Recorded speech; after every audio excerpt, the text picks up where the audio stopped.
ओम शांति। ओम शांति।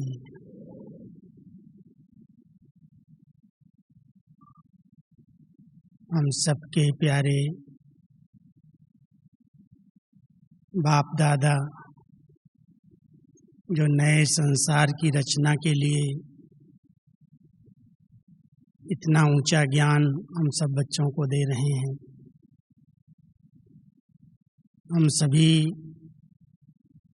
बाबा के बच्चे अपने संस्कारों का दिव्यकरण करते रहते हैं। कई ऐसे संस्कार हैं जो बहुत छिपे हुए अंदर हैं। बड़े बड़े जो कड़े संस्कार हैं उनको तो एक दूसरे के संबंध संपर्क में आते पता चलता है कि ये संस्कार ब्राह्मण जीवन में उन्नति करने में रुकावट डालता है। ब्राह्मण सो फरिश्ता सो देवता, जो हम सबका बहुत ऊंचा लक्ष्य है, उस लक्ष्य को प्राप्त करने में कौन कौन से संस्कार बाधक बन रहे हैं। जब हम एकांत में बैठते हैं, अच्छे माहौल में आते हैं, बड़ों का अच्छे लोगों का संग मिलता है, तो पता चलता है कि अभी तक मेरे अंदर ये संस्कार है जो हमें उन्नति करने नहीं दे रहा है। आज हम ऐसे कुछ संस्कार जिन्हें हम परिवर्तन करना चाहते हैं, विधियां बाबा के द्वारा हमें मिलती रहती हैं।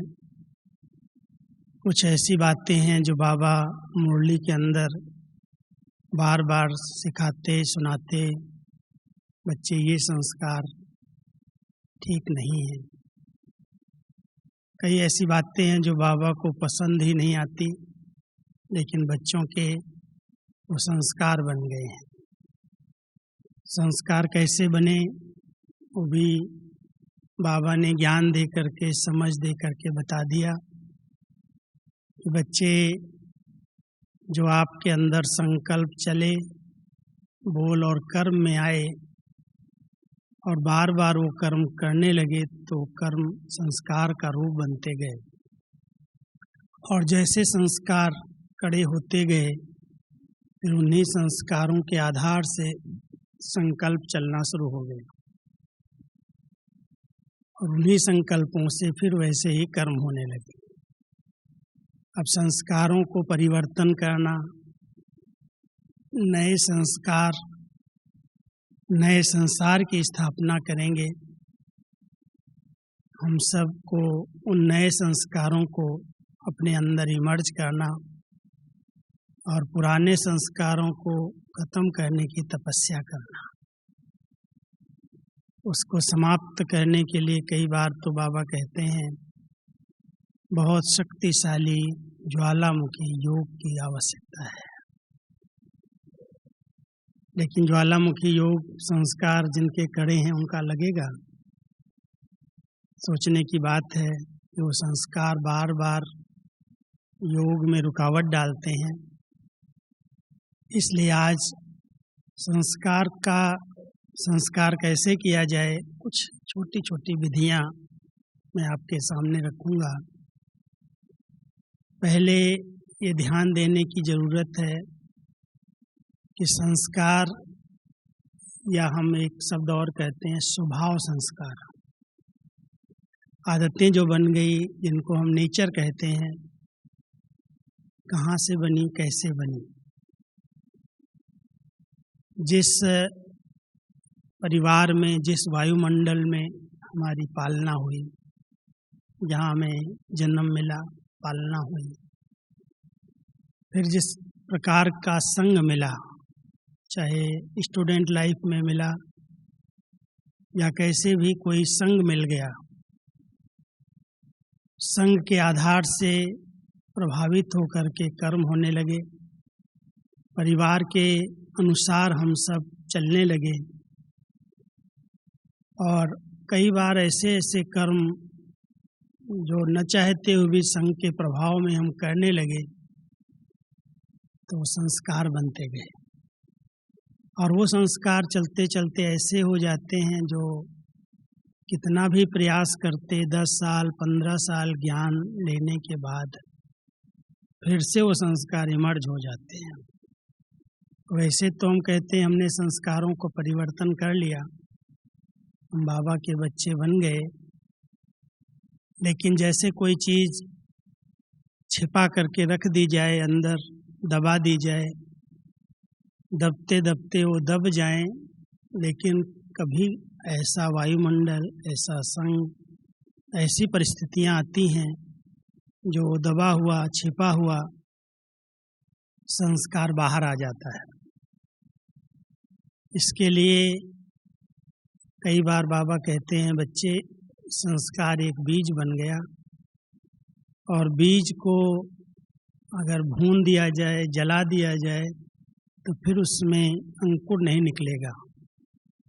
लेकिन अगर ऐसे ही वो बीज को दबा दिया है, छिपा लिया है, कहीं रख दिया है, तो जब भी उसको वायुमंडल का, मिट्टी, पानी का सहयोग मिलेगा तो फिर से उसमें अंकुर आ सकता है।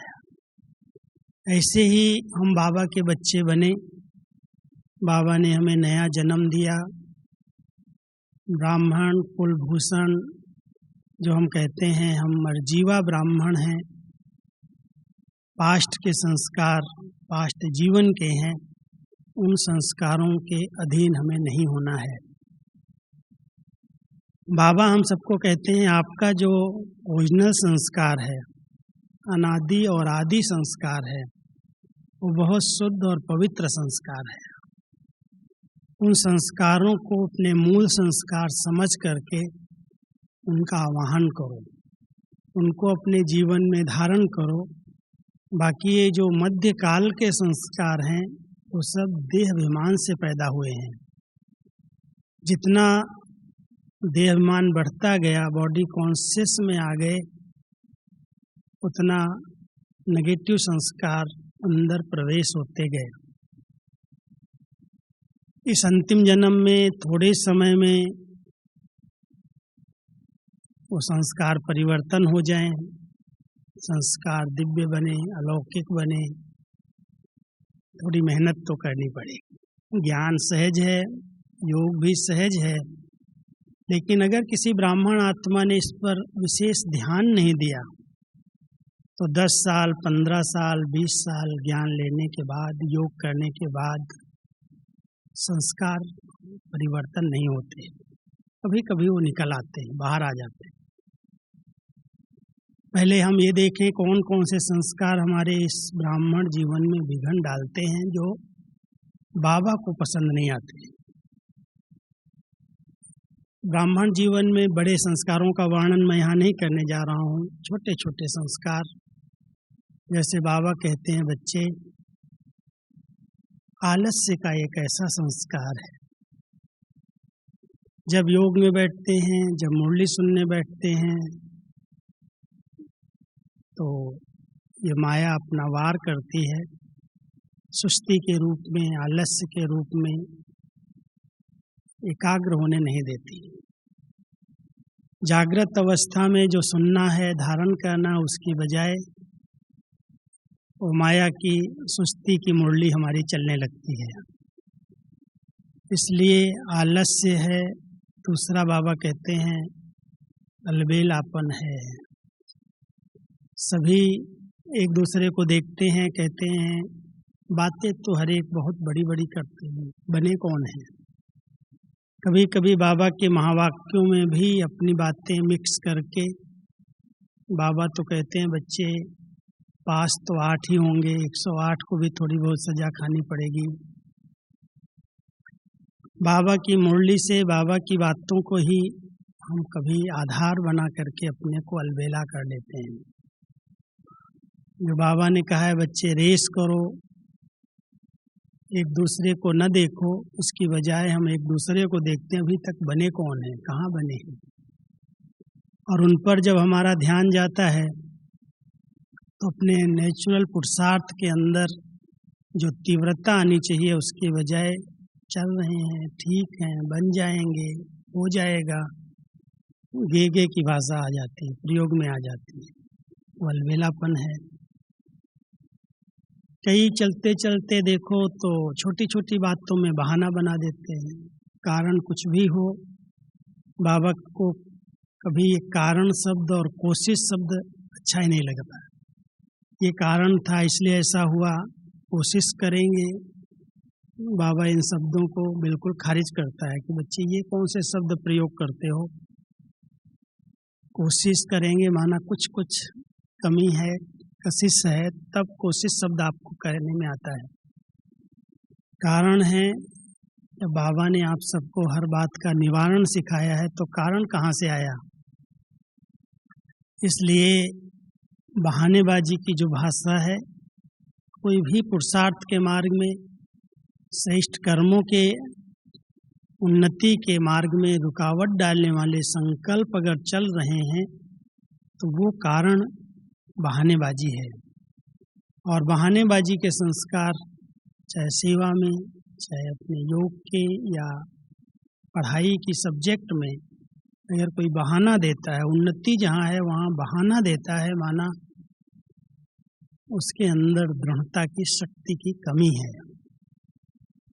लौकिक में एक संस्कार जो गलत माना जाता है, उसके दूसरे शब्दों में ब्राह्मण जीवन में वो संस्कार बहुत सफलता दिलाता है। लौकिक जीवन में अगर कोई किसी बात में जिद करता है तो कहते बड़ा जिद्दी है, जो बात कहता है उसमें अड़ जाता है। वो जिद का स्वभाव आसुरी संस्कार माना जाता है। लेकिन ब्राह्मण जीवन में बाबा कहते हैं दृढ़ता की जरूरत है। दृढ़ता है, कुछ भी हो जाए ये करना ही है। लेकिन जहाँ पर उन्नति की, श्रेष्ठ जीवन बनाने की बातें हैं उसमें दृढ़ता है। जहाँ पर कोई ऐसी बातें हैं जिसमें हमें परिवर्तन करना है, महसूस करना है, वहाँ पर जिद और सिद्ध करना वो आसुरी संस्कार कहलाता है। कई लोग अपनी बात को सिद्ध करने के लिए, मैं सच्चा हूँ, मेरे विचार बिल्कुल राइट हैं, श्रीमत अनुसार हैं, लेकिन मान लो आप राइट भी हैं, कई बार बाबा कहते हैं आप बिल्कुल राइट हैं, लेकिन अगर संगठन में कोई बात ऐसी आती है, 10 लोगों का विचार नहीं है और आप अपने राइट बात पर अड़े हुए हो, तो वो भी जिद कहलाता है। इसलिए उस संस्कार को वहाँ पर मोल्ड करना होता है। जहाँ संगठन है वहाँ हम हैं। भले लगता है कि ये ठीक नहीं है, लेकिन संगठन क्या कह रहा है, सबकी विचारधाराएं क्या हैं।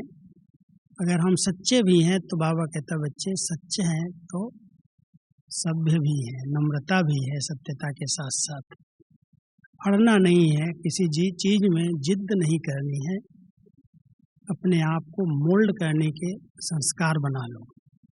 टाइट होंगे तो टूट जाएंगे। इसलिए मोल्ड हो जाना, अपने आप को चुप कर लेना, ये बाबा को पसंद आता है। जिद और सिद्ध करना ये आसुरी संस्कार कहलाता है। ऐसे ही आप देखेंगे कई आत्माएं एक दूसरे की विशेषताओं पर, गुणों पर, सहयोग पर फट से प्रभावित हो जाती है। ये बहुत अच्छे हैं, ये भाई बहुत अच्छे, बहन बहुत अच्छी, उनकी वाणी बहुत अच्छी है, ये अच्छे लगते हैं।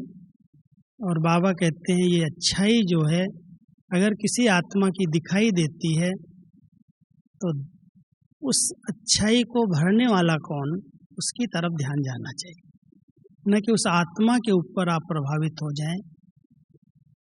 ये प्रभावित होना भी फंसना और फंसाना है। बहुत गहरी बात बाबा सुनाते हैं कि अगर हम किसी देहधारी आत्मा की तरफ उसके स्नेह में, उसके सहयोग में, उसके अच्छे स्वभाव में, मिलनसार है, नम्रचित्त है, सहयोगी है, स्नेही है, उसकी विशेषताएं हैं आत्मा की, लेकिन उस आत्माओं की विशेषता में अगर हम फंस जाते, अटक जाते या वही अच्छा लगने लगता, तो बाबा कहता है यहाँ पर भी कुछ न कुछ अशुद्धि आ जाती है, कहीं न कहीं दैहिक आकर्षण बढ़ने लगती है और चलते चलते वो अच्छाई बुराई में परिवर्तन हो सकती है। इसलिए इसको बहुत अंडरलाइन करना। बाबा कहता है बच्चे किसी भी आत्मा की किसी भी विशेषता पर प्रभावित नहीं होना। अगर है तो बहुत अच्छी बात है, विशेषता देखो, अपने में धारण करो, लेकिन ऐसा विशेष इस आत्मा ने कैसे इस विशेषता को पाया, किसने इसको ऐसा बनाया। तो जब ये भान रहता है तो बाबा की याद आती है कि बाबा आपने कैसे इस आत्मा को इतना श्रेष्ठ बना दिया, इतना महान बना दिया। तो बाबा की याद आए न कि वो आत्मा अपनी तरफ आकर्षित करे। प्रभावित होने का संस्कार, आज मैं एक मुरली पढ़ रहा था, उसमें बाबा ने कहा भावनाएं अच्छी होती हैं, भक्ति में भी भावना का भगवान को फल देना पड़ता है। ज्ञान मार्ग में भी भावना वाले बच्चे अच्छे लगते हैं, बाबा से अपना वर्षा प्राप्त कर लेते हैं, भावना से कहते हैं मेरा बाबा, बहुत दिल से कहते हैं, वर्षे के अधिकारी बन जाते हैं। बहुत सारी उनकी जो कामनाएं होती हैं, इच्छाएं होती हैं, पूरी हो जाती हैं। भावना के आधार से बाबा को अपने बस में कर लेते हैं। लेकिन ज्ञानी तो आत्माएं भावुक नहीं बनती। भावनाएं कई बार बहुत धोखा देती हैं और भावनाओं में कई आत्माएं फंस जाती हैं। आप सब जानते हैं वर्तमान समय जो माया का वार हो रहा है वो अधिकतर भावना वालों पर हो रहा है। भावना में समझते हैं ये जो भाई है, ये जो बहन है, बहुत बहुत अच्छी योगी आत्मा है, उसके प्रति ऐसी भावना बैठ जाती यही मेरे लिए बाबा है, यही मेरे लिए सब कुछ है। और ऐसी भावना में अगर हम आ गए तो भावना में आते भावुक आत्माएं कहीं न कहीं धोखा खा लेती है, फंस जाती है।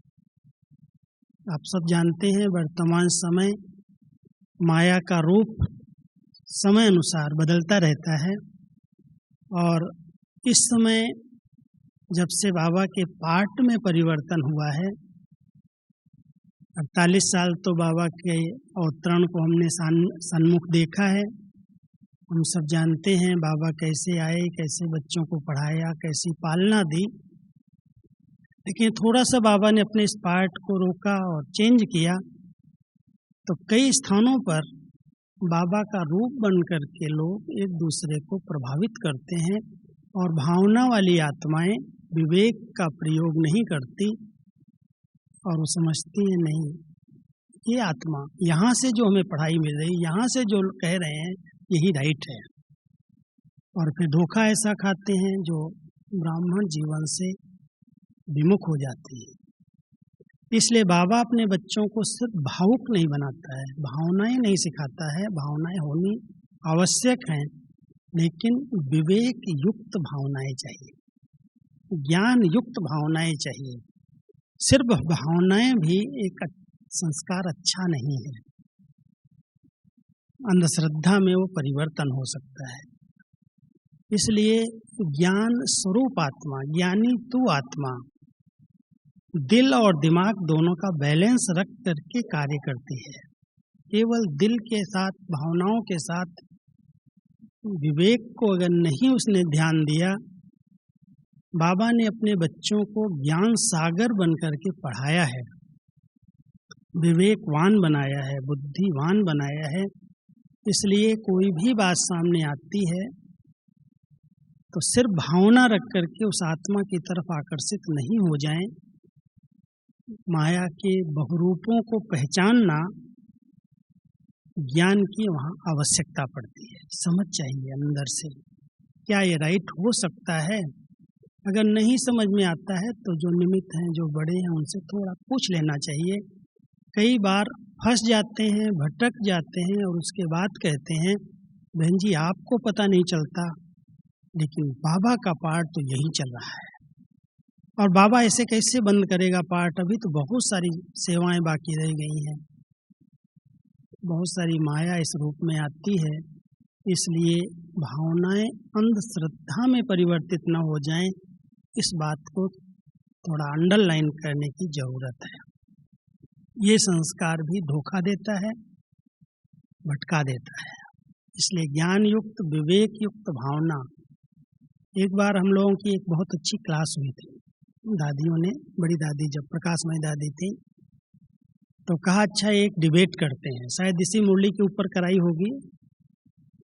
तो कहा बहनों को हम भावना बनाते हैं और भाइयों को विवेक बनाते हैं। डिबेट हुई, भावना वालों ने अपनी सिद्ध किया बातें कि नहीं, भावना के बिना तो कुछ भी नहीं मिलता है, भावना तो होनी चाहिए। विवेक वालों ने तो अपनी बातें तर्क रखा। ये दादी जज थी, दादी ने कहा नहीं, दोनों में से अगर एक है किसी के पास, अगर सिर्फ विवेक यूज करता है तो उसको अहंकार आएगा। मैं पढ़ा लिखा हूँ, मैं बुद्धिमान हूँ, मैं सोच समझ के करता हूँ, मेरी जो निर्णय शक्ति बहुत अच्छी है, मैं राइट हूँ। वो विवेकवान कहीं न कहीं धोखा खाएगा, अहंकार में आएगा, अपना नाम और मान शान के पीछे लगा रहेगा। इसलिए भावनाएं होनी चाहिए।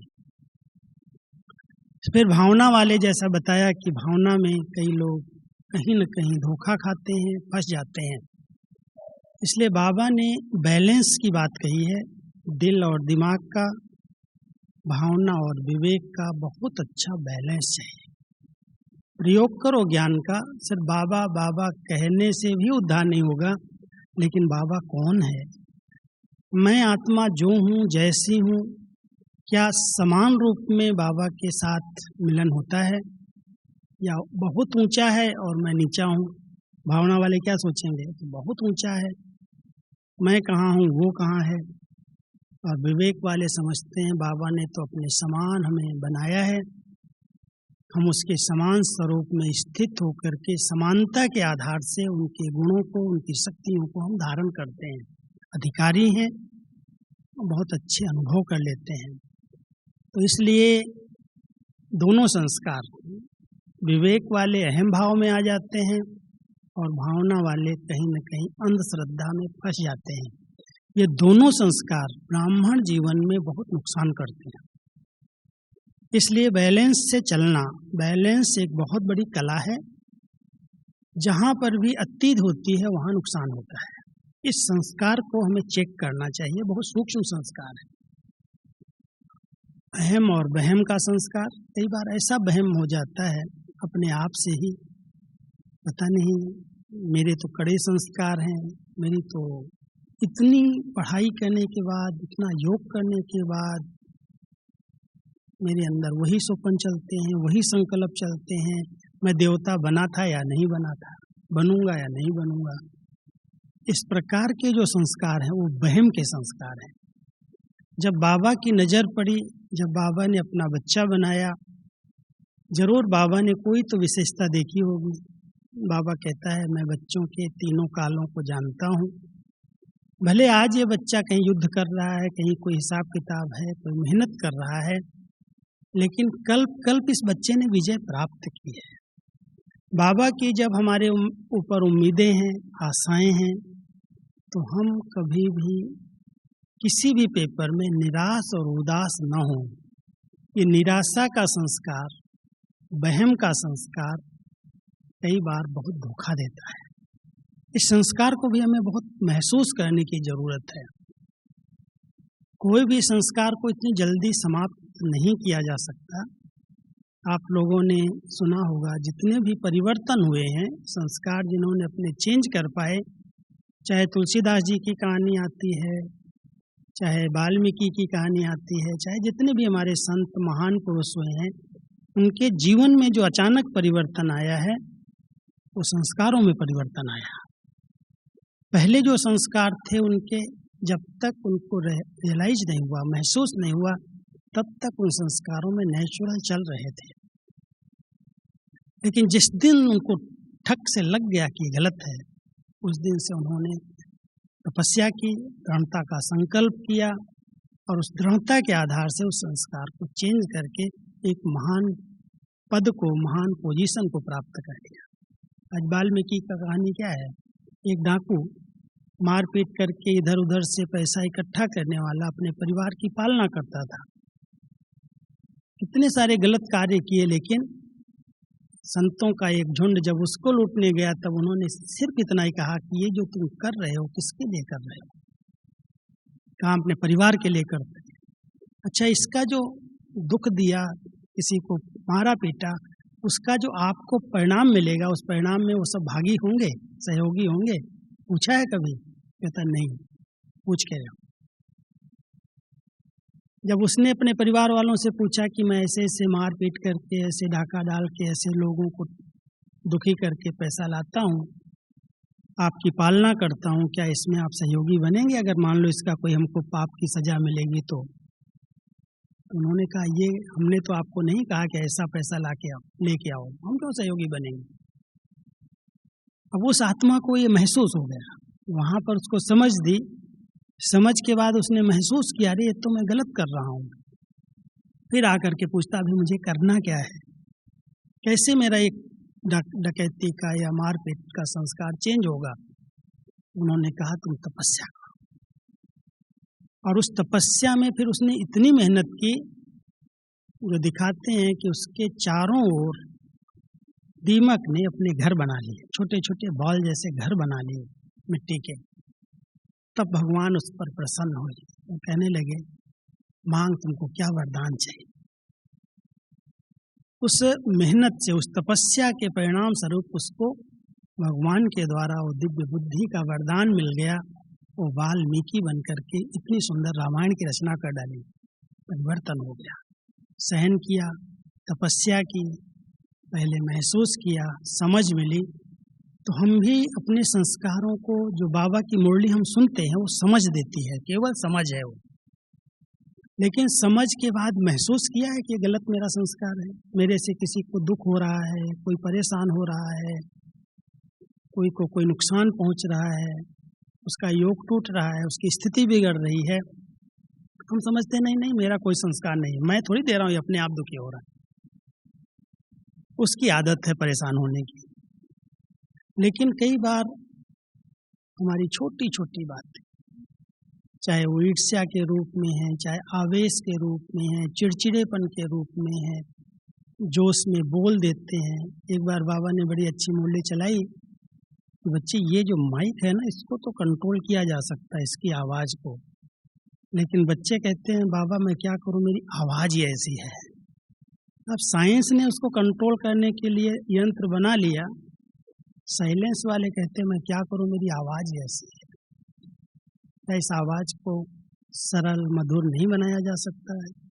क्या जोश में बोल करके ही काम लिया जा सकता है? विचार करना। इस संस्कार को मैंने बहुत मेहनत से जीत पाया। मुझे भी कई बार बड़ा चिड़चिड़ापन आता था, क्योंकि सेवाएं ऐसी, अचानक कोई काम आ जाते, चिड़चिड़ापन आ जाता, और बहुत ज़्यादा सब सेवाएं आ जाती, कभी नींद फिटानी पड़े, कभी भोजन छोड़ना पड़े, कोई सेवा का और कुछ हमारा कार्य है उसके बीच में सेवा आ जाए, तो नेचुरल है जब अधिक सेवाएं होती व्यक्ति के पास तो चिड़चिड़ापन आता है।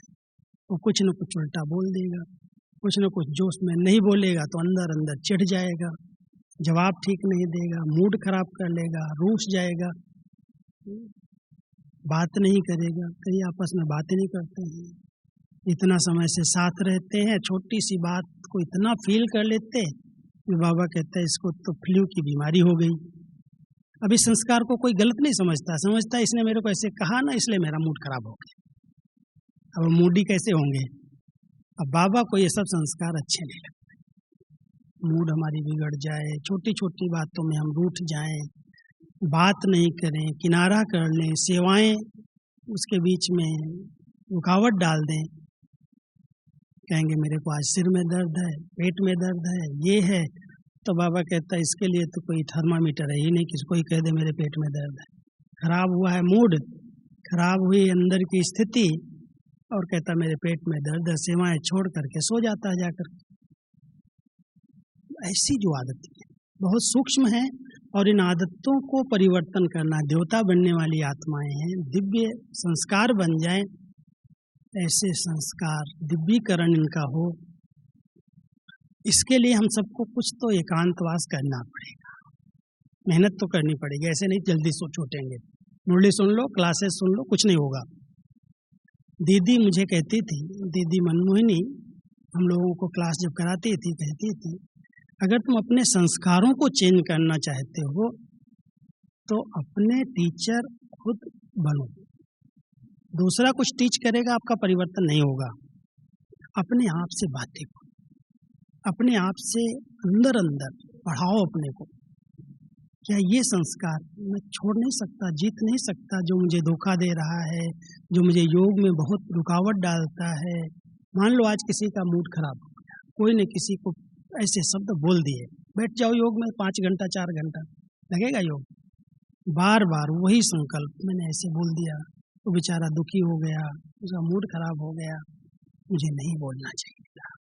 बोल तो दिया एक बार, उसके बाद पश्चाताप हो रहा है।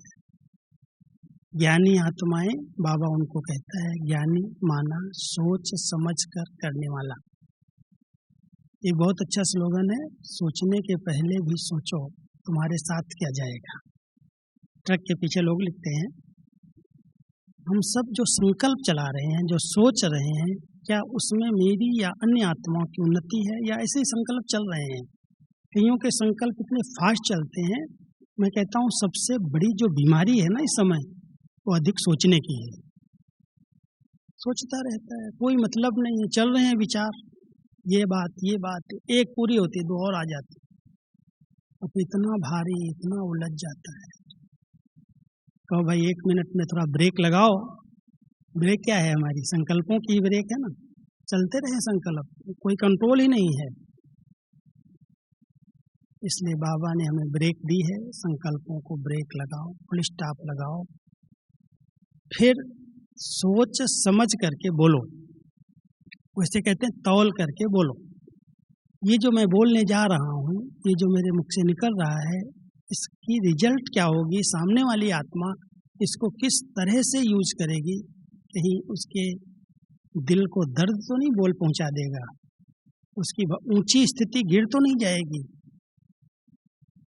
इसलिए ज्ञानी तो वही है जो सोचने के पहले, बोलने के पहले, करने के पहले 1 सेकंड साइलेंस में जा करके अपने आप को कंट्रोल करके फिर करता है। फिर वो संस्कार नहीं बनेगा। नहीं तो हो गया, कर लिया और बार बार कर लिया, उस पर कोई कंट्रोल नहीं है, तो संस्कार कड़ा रूप लेता जाएगा और उसको बदलना बहुत मेहनत का काम है। इसलिए कोई ऐसे नेगेटिव संस्कार छिपाने के, बोलने के, चोरी करने के, झूठ बोलने के, कई ऐसे संस्कार हैं। और जो बताया ना, संग से, जिस परिवार में पले हैं, बचपन में रहे हैं, कोई अच्छे घराने के रायल बच्चे होते हैं। रायल घराने अभी राजा ही नहीं है, लेकिन घराने तो हैं। उन घराने में आने वाले बच्चे जो हैं, छोटे बच्चे, आप उनको कोई भी चीज़ दे दो, उनके सामने कोई भी अच्छे से अच्छी चीज़ रख लो, हाथ नहीं लगाएंगे, उठाएंगे नहीं, देखेंगे नहीं। रॉयल्टी है, संस्कारों में रॉयल्टी है। और बाबा जब इस मिसाल को हमारे आगे रखते हैं तो कहते हैं, देखो रॉयल घराने के बच्चे किसी चीज़ को, किसी बात पर आकर्षित नहीं होते, किसी की चीज़ उठाते नहीं हैं, छिपाते नहीं हैं। और आप तो कहते हो मैं देवता बनने वाला हूँ, मैं तो ऐसे रॉयल देवी देवता घराने की आत्मा हूँ, और छोटी छोटी कमी कमजोरी इसकी देखी उसकी देखी तुम धारण कर लेते हो, ये ऐसे कर रहा है वैसे कर रहा है। किसी की रॉयल आत्माएं किसी की भी छोड़ने वाली चीज को अपने में धारण नहीं कर सकते। वो छोड़ रहा है, हम धारण कर रहे हैं, कहाँ रॉयल्टी है। अब वस्तुओं के पीछे भी इसके पास ये है, मेरे पास भी हो, इसके पास इतना सुंदर सेंटर है, मेरा भी ऐसा हो। भेंट करते हैं एक दूसरे से, रीस करते हैं, करनी है रेस और कर रहे हैं रीस। ये संस्कार जो है कहाँ तक राइट है, चेक करना चाहिए कि मान लो ऐसे संस्कार हैं, मांगने के हैं, छिपाने के हैं, रीस रेस के हैं, ईर्ष्या के हैं, नफरत के हैं, घृणा के हैं, वैर है, बदला लेने की भावनाएं हैं। एक ने कोई कुछ कह दिया, सुन तो लिया उसने, चुप तो हो गया, लेकिन अंदर अंदर कैसे इसको मैं गिराऊं, कैसे इसकी बात को फैला दूं, कभी कोई को आगे बढ़ते हुए नहीं देख पाते। संगठन है, बाबा के बच्चे हैं सब, कोई आगे बढ़ रहा है तो कैसे भी करके इसको खींच लो पीछे। कितना रुकावट, कितने विघ्न आते हैं, चेक करना है। संस्कार ही हैं जो अशुद्ध हैं, जो हम दूसरों के आगे बढ़ने में भी खुश नहीं हो रहे हैं, जलन पैदा होती है। कहीं इसकी महिमा न हो जाए, कहीं इसका नाम न हो जाए, ये न हो जाए, छोटी छोटी बात बहुत बड़ा रूप ले चुकी है। हम सब बाबा के बच्चों को इन संस्कारों का संस्कार करना है। चेक करो, पहले महसूस करो। ऐसे नहीं योग में बैठे बाबा बाबा कह रहे हैं मैं आत्मा हूँ, मैं आत्मा हूँ, चिंतन कर रहे हैं। लेकिन अगर योग में एकाग्रता है और एकाग्रता के साथ ये महसूसता है कि इस संस्कार को मैं चेंज करके ही छोड़ूंगा, ये संस्कार मुझे धोखा दे रहा है, ये संस्कार मुझे अतीन्द्रिय सुख का अनुभव नहीं करने दे रहा है, ये संस्कार मुझे योग में विघ्न डाल रहा है, पता तो सबको चलता है। ऐसा तो कोई नहीं जिसको पता ही नहीं चलता हो कि ये संस्कार है मेरा।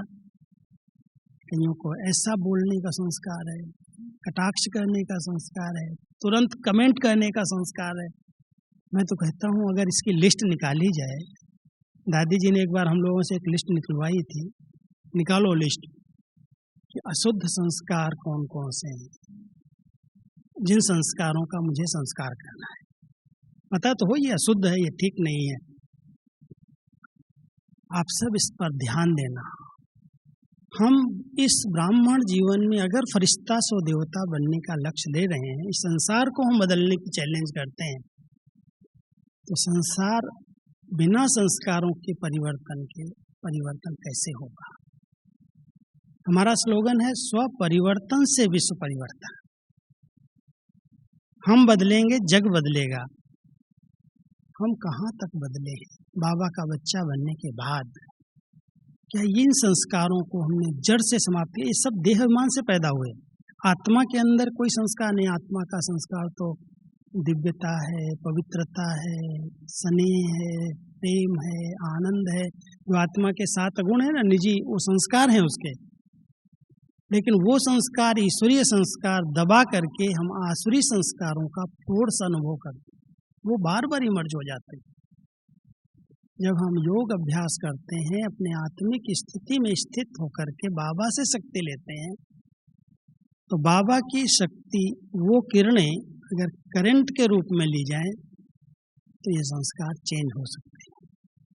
इसलिए बाबा कहता है बच्चे योग को ज्वालामुखी योग बना दो। माना ज्वालामुखी क्या, ऐसे ज्वाला जलने लगेगी क्या? ये लगन की अग्नि है, ये बहुत प्यार की आग है। बाबा के प्यार में कुर्बानी देना, छोड़ देना, ये सब इसको अग्नि कहा जाता है। बाबा कहता है जिससे प्यार हो जाता है ना, लोग अपना गला काटने के लिए तैयार हो जाते, मर मिटने के तैयार हो जाते। अगर बाबा से मेरा सच्चा प्यार है तो बाबा को जो बातें अच्छी नहीं लगती वो मुझे नहीं करनी है। बस ये संकल्प तपस्या है। जिसने दृढ़ता संपन्न संकल्प कर लिया कि मुझे कुछ भी हो जाए, इस संस्कार को मुझे गलाना है, बैठ जाओ बाबा की आग, एकदम एकाग्र चित्त होकर के बाबा की किरणें ऐसे शक्तिशाली आ रही हैं और वो किरणें उस संस्कार को गला रही हैं, जला रही हैं। संस्कार परिवर्तन हो रहा है। कल जो था आज वो नहीं रहेगा। अगर कल भी था, आज भी है और बढ़ते बढ़ते और बढ़ता जा रहा है, तो ज्ञान और योग की शक्ति क्या है? परिवर्तन नहीं हो रहा है। हम सबको बहुत अच्छी तरह से एकांतवास करके, महसूस करके पहले अपने से बातें करनी है। सिर्फ एकाग्र भी ऐसे नहीं हो जाओ शांत होके बैठ जाओ। कोई चीज को परिवर्तन करने के लिए महसूस करना जरूरी है। मेरे बोल से इस आत्मा को दुख हुआ, मुझे आज फीलिंग आ गई, आज मैं रूठ गया, आज मेरा मूड खराब हो गया, आज ये हो गया, आज ये हो गया। कई बातें होती हैं। जहाँ संगठन है, जहाँ सेवाएं हैं, ये सब बातें चलती हैं। लेकिन ये मुझ ब्राह्मण आत्मा के लिए बाधक है, रुकावट है। मुझे इसे चेंज करना है। महसूस करें, एकांत में जाकर के अपने से बातें करिए, उस संस्कार को आप विशेष करके जब ऐसी कोई बात आती है तो लिखो, ये संस्कार मैं आज से छोड़ूंगा, कुछ भी हो जाए। इसके लिए मुझे कितना भी घंटे तपस्या करनी पड़े, कुछ भी त्याग करना पड़े, मैं चेंज करके रहूंगा। लोग कई दिन का व्रत ले लेते हैं कि हम खाना नहीं खाएंगे जब तक ये संस्कार गलेगा नहीं, समाप्त नहीं होगा। बाबा हठ योग नहीं सिखाता है, लेकिन बाबा कहता है बच्चे दृढ़ता का संकल्प, बाबा की शक्तियों को एकाग्र करो अपने ऊपर और एकाग्र होकर के उस संस्कार के ऊपर डालो, ऐसे ये खत्म हो जाए, ये मुझे नहीं चाहिए। तो जब योग ज्वाला रूप हो जाता है, शक्तिशाली हो जाता है, स्थिर और एकाग्र हो जाता है, तो धीरे धीरे वो संस्कार अपने आप समाप्त हो जाता है। तो हमारे संस्कार में कहाँ तक दिव्यता आई है? एक है आवेग, चेक करना, शब्दों को मैं ले रहा हूँ, आवेग, और एक है आवेश। वेग जब आता अंदर का, जिसको बाबा कहता है माया का तूफान, वेग रफ्तार में आता अंदर से, फिर भूल जाता है ये ब्राह्मण है, ये पवित्रता का व्रत लेने वाली पवित्र आत्माएं हैं, मुझे ऐसे वेग में आकर के कोई कार्य नहीं करना है। जो इंद्रियों में उत्तेजना आती है बहुत पाप कराती है। अगर व्यक्ति ने अपनी इंद्रियों पर कंट्रोल नहीं कर पाया, वेग में आ गया, आवेग में आ गया, तो बहुत पाप हो रहे हैं, पाप होते हैं अंदर से, आत्मा से। इसलिए एकांत में बैठ करके अपने आप को बड़ा शीतल योगी बनाने की जरूरत है। योगी वो है जिसके अंग अंग शीतल हैं, अंग अंग सुगंधित हैं, कभी भी उत्तेजना ना आए, आवेग ना आए। जब आवेग पर कंट्रोल हो जाएगा तब हम इस महाविकार, महाशत्रु को जीत सकेंगे। नहीं तो काम विकार कई जगह पर बहुत धोखा देता है। अचानक वो संस्कार इमर्ज हो जाता है और इमर्ज होकर के अपने आप को कंट्रोल नहीं कर पाया तो कई पाप हो जाते हैं। फिर पश्चाताप, केवल पश्चाताप है, 1 मिनट 2 मिनट का उत्तेजना, आवेग। अब इस संस्कार को गलाना है मुझे, बार बार अभ्यास करो। मैं तो पवित्रता की देवी, पवित्रता का देव, बाबा ने मुझे पवित्रता का वरदान दिया है। इस ब्राह्मण जीवन का ये फाउंडेशन है। इस नेगेटिव संस्कार को जो आधा कल्प का बना हुआ है, पक्का हो गया है, इस संस्कार को मुझे समाप्त करना है। करो तपस्या इसके। आवेग वाला संस्कार तो कभी कभी हम इस पर जीत प्राप्त कर लेते, फिर आवेश,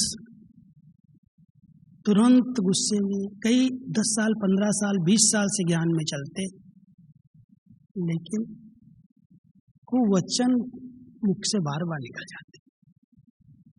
ऐसे वचन बोल देते हैं जो बेचारे क्या बताएं।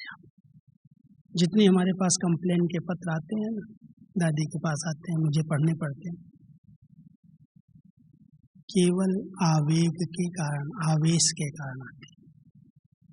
आवेश में आकर के छोटे बड़े की भी परवाह नहीं करते और बोल देते हैं। इतने टकराव पैदा हो जाते हैं, एक बोल कितना नुकसान कर देता है, दूरियां बढ़ जाती हैं, संबंध बिखर जाते हैं, सेवाओं में कितने रुकावट और विघ्न आते हैं, वो आप सब जानते हैं, उनको मुझे बताने की जरूरत नहीं। इसलिए आवेश वाले शब्द मेरे मुख से न निकले। कंट्रोल करो। ये साइंस की शक्ति ने इसको कंट्रोल किया, साइलेंस की शक्ति से हम अपने बोल को कंट्रोल करें। 2 दिन पहले बाबा क्या कह रहे थे, अच्छा बच्चे, मुख की ताली बजती है, एक गुस्से में बोलता है, दूसरा चुप हो जाए तो मुख की ताली बंद हो जाएगी। एक ने बजाई, दूसरे ने और जोर से बजा दी। भूत आया एक में, दूसरा भूत खड़ा होकर के टकरा गया उससे। इसलिए क्या कहता है, भूत अगर किसी में आता है तो तुम किनारा कर लो, उस समय चुप हो जाओ, शांत हो जाओ, अपने आप वो शांत हो जाएगा। इसलिए इस आवेश को चेक करना, जब अंदर से आ जाता ना, कोई की परवाह नहीं करता व्यक्ति, जो आया बोल देता, भले उसको कहीं भी चोट लगे जाकर, वो तीर से भी ज़्यादा नुकसान करता है। इसलिए हम सबको इस बात को अंडरलाइन करना है, ब्राह्मण आत्मा, देवता बनने वाली आत्मा, किसी को भी इस प्रकार के बोल बोल करके दुखी न करो, इससे बद्दुआएं निकलती हैं। और सबसे बड़े ब्राह्मण जीवन में जो विघ्न है वो बद्दुआओं का विघ्न है। मैं अपने आप में ध्यान रखता हूँ 2 बातों का। बाबा, मैं आपका बच्चा बना हूँ, मुझे आपकी दुआएं मिली बस। परमात्मा की दुआएं ले लो, कोई पुरुषार्थ करना ही नहीं पड़ेगा, उसकी आशीर्वाद है, उसकी दुआएं हैं। लेकिन केवल एक लक्ष्य से दुआएं मिली, मैं आपकी श्रीमत में जरा भी मन मत ऐड नहीं करूँगा, जरा भी परमत के प्रभाव में नहीं। श्रीमत सिर माथे और श्रीमत मुरली में है, कहीं दूसरी जगह ढूंढने की जरूरत नहीं है। जो बात आपके अंदर प्रश्न में आए, मुरली उठा लो, उसी दिन की मुरली में उसका उत्तर होगा। क्या जादूगर है बाबा, मैं नहीं जानता। मुझे कोई कहते आज की मुरली आपने कैसे निकाली, कहाँ से निकाली? 2 दिन पहले मुरली एक चली ना बाबा की, जो पास्ट प्रेजेंट फ्यूचर पर बहुत सारे फोन आए चारों तरफ से, कहाँ से भाई साहब है निकाल? वो तो अपने नंबर में आई है। देखिए, बाबा की मुरली चमत्कार करती है, जादू मंत्र का काम करती है। अगर कोई ऐसा संस्कार है, ऐसे प्रश्न आपके अंदर आ रहे हैं, इसको हम कैसे जीतें?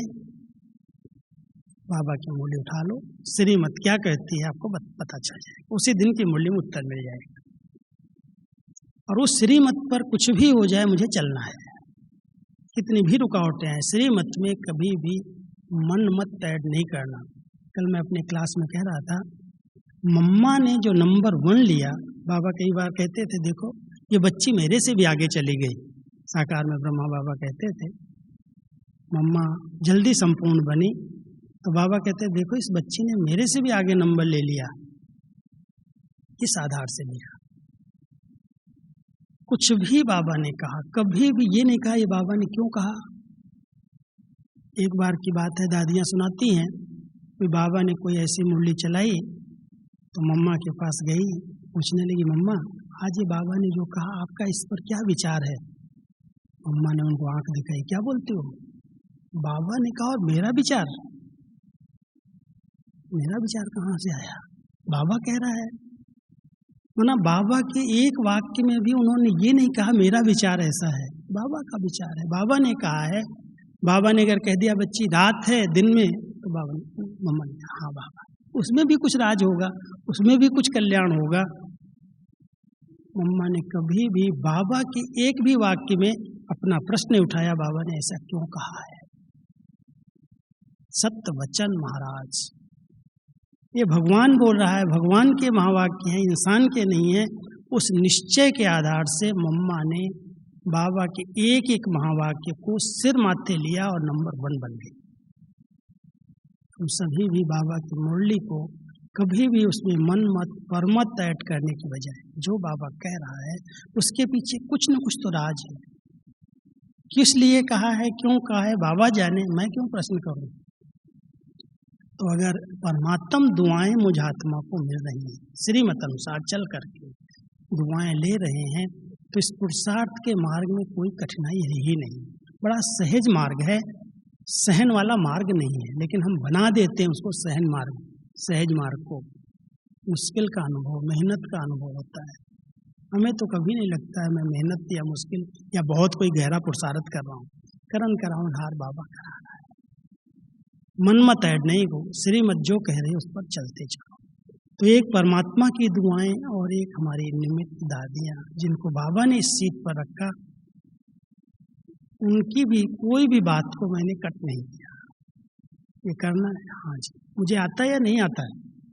मैंने ये नहीं कहा दादी मेरे से नहीं होगा, मेरे को पता ही नहीं ये सब। अगर मैंने हाँ जी कर लिया, उनकी दुआएं मिल गई, जो नहीं आने वाली चीजें वो भी हम सीख गए, कर लिया। जो निमित्त आत्माएं हैं जिनको बाबा ने अपनी सीट पर बिठाया, जिस गद्दी पर बिठाया, मैं हमेशा कहता हूँ ये विक्रमादित्य का आसन हमारे निमित्त टीचर्स बहनों को मिला है। जिस सेंटर पर हैं, भले वो पढ़ी हैं, इतने अनुभवी नहीं हैं, नहीं पढ़ी हैं, कैसी भी हैं, लेकिन बाबा के आसन पर वो बैठी हैं, इसलिए आप कितने भी पढ़े लिखे हैं, कितने भी विद्वान हैं, कितने भी अनुभवी हैं, उस आसन को सम्मान देना आवश्यक है।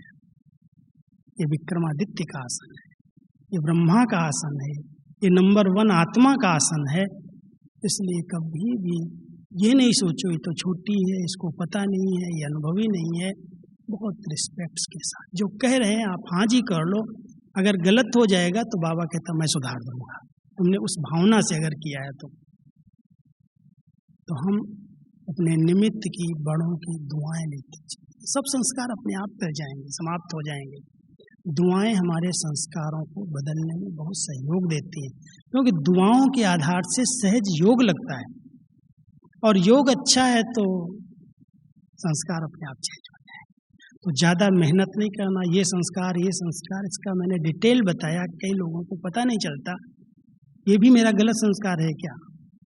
लेकिन यह देहाभिमान वाले संस्कार हैं, और उन देहाभिमान वाले के सूक्ष्म संस्कारों को अगर हम पहचान नहीं पाएंगे तो कभी कोई बाबा कई बार हंसी में कहता है कुत्ता जाता बिल्ली आती, बिल्ली जाती चूहा आता, कहीं ना कहीं से वो संस्कार इमर्ज होता रहता है, बार बार बाहर आता है और हमारी स्थिति को, हमारे संगठन को तोड़ने का प्रयास करता है।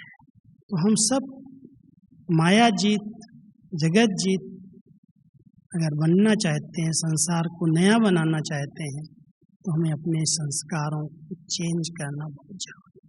और वो संस्कार तभी चेंज होंगे जब पहले समझ कि गलत है, फिर महसूसता, और उसके बाद अच्छी तपस्या, दृढ़ता का संकल्प, तपस्या। एक बाबा दूसरा न कोई, ये तपस्या। एक की श्रीमत पर चलना है, कुछ भी हो जाए, तपस्या है। और ऐसी तपस्वी आत्माएं सहन करना पड़ता है, सामना करना पड़ता है, कई बातों को समाना पड़ता है, लेकिन सब कुछ करके अपने उस संस्कार को गलाना है। मुझे ये संकल्प आज आप करेंगे। नया साल शुरू हो रहा है, इस 2020 के चक्कर तो हम सब ने देख लिए, लेकिन 2021 हमारा ब्राह्मणों का अपने लिए और पूरे विश्व परिवर्तन के लिए बहुत नंबर 1 बने। मैं तो एक बात कहता हूँ, 21वीं सदी का 21वां साल शायद 21 जन्मों का वर्षा दिलाने के निमित्त बन जाएगा। तो इस 21वें साल को हम सब इतना उमंग उत्साह के साथ मनाएं, जो पुराने संस्कार गल करके समाप्त हो जाएं, और हमारे चेहरे से, हमारे चलन से, हमारे व्यवहारिक जीवन से दिव्य संस्कार, पवित्र संस्कार, देवताई संस्कार झलकने लगे, तो बाबा अपने आप प्रत्यक्ष हो जाएगा। ठीक है, ओम शांति। अभी 5 मिनट हम योग करेंगे, फिर हमारी पुष्पा दीदी आएंगी, योग की कमेंट्री से योग कराएंगी। आप 8 बजे तक सब योग करेंगे। 5 मिनट के लिए सब अपने भ्रकुटी आसन पर बैठ जाओ। बाबा ने बड़ा अच्छा आसन दिया है।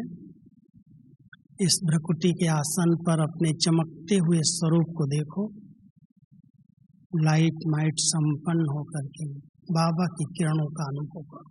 सर्व शक्तियों की लाइट जैसे ऊपर से ज्ञान सूर्य की आ रही है, और मैं आत्मा उन शक्तियों का अनुभव कर रही हूँ।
सबको समा रहा, स्नेह में सबको समा रहा। प्रभु शरण आओ,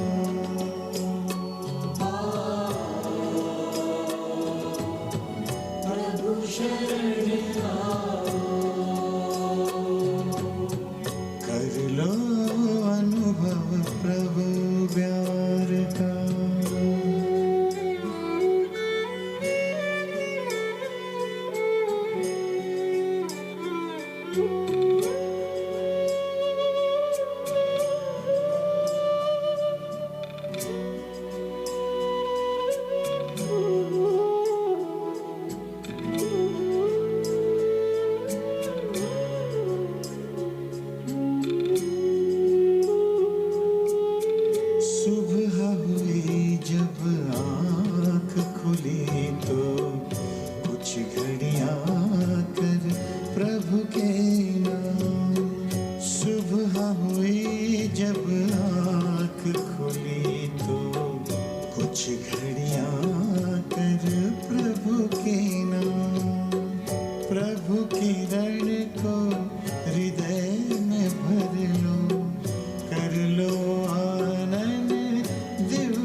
सबको समा रहा, स्नेह में सबको समा रहा।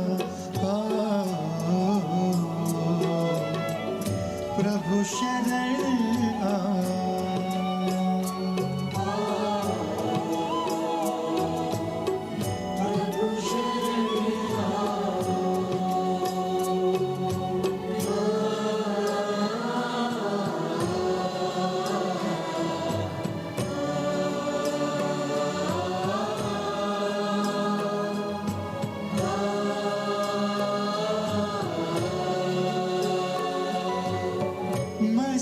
पवन ये खिला चमन, ये दिन और ये दिन मान मिला, ये तन मन ये जीवन तुझको ईश्वर का वरदान मिला, ईश्वर का वरदान मिला।